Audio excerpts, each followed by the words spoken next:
Hello, internet friends. So finally, I've finished the vertical stabilizer 2.0. Even though I'm probably going to title this video vertical stabilizer.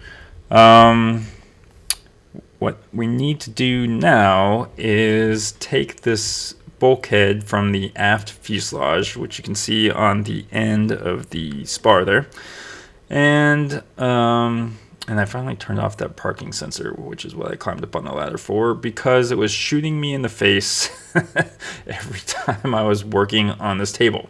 And I got tired of getting shot in the face by a laser.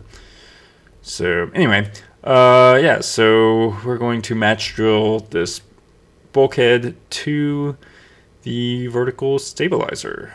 And yeah, we're done with the vertical stabilizer.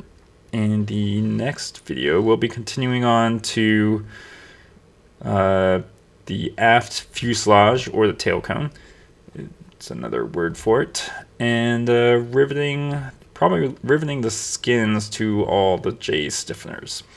I'm going to keep the top skins off, I think, until I am done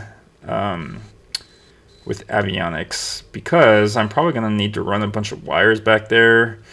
I'm not exactly sure what those are. Vans in the kit, they give you a harness. That's great if you follow the plans exactly and install only the avionics that they have in their Garmin kit or Dynon kit. Yeah, I'm gonna probably do fancy stuff. Probably some Wayland strobes and beacons and remote mount avionics, probably radios.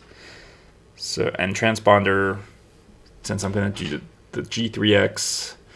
So since I'm not sure all the wires I'm going to need, and I'm definitely probably not going to use the wiring harness that's provided, then I'm just going to leave it open so I don't have to crawl in that thing, because it's small and I am not small. So either I can lose 100 pounds, which I don't really have 100 pounds to lose. Maybe 20. I could lose like 20, maybe 25. But that's not going to help me crawl in that thing. And my kids are too big to crawl in there, so I guess I'd have to find a 5-year-old. I'm not sure the 5-year-old could put the wires in, so why don't I just leave the top skins off and then make it easy on myself. Okay, so someone asked me a question. What is my logic behind priming the skins or not priming the skins? So here's my logic. I am not going to prime the inside of the aft fuselage skin, and that is because I can just look at it and see if anything's wrong with it. But if I look here, somehow, like the vertical stabilizer, I would have to stick a camera up one of those holes there, the lightning holes, and then look inside of there, and of course that's going to be attached to the horizontal stabilizer or the aft fuselage mounting plate, right? It's not going to be easy to put the camera up in there.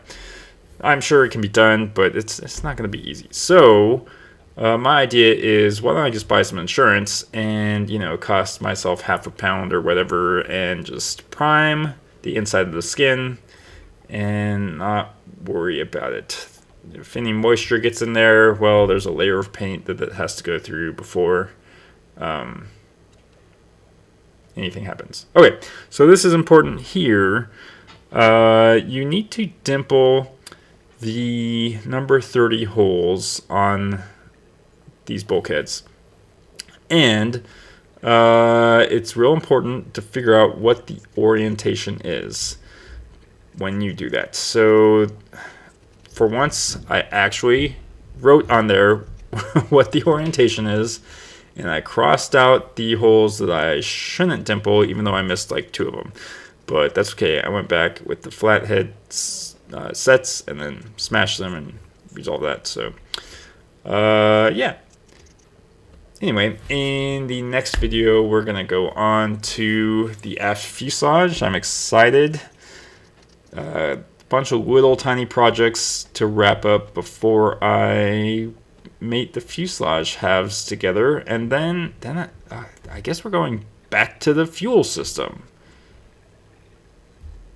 I was trying to make a Back to the Future joke, but I'm too tired and already 2 beers in, so we'll save that for next time.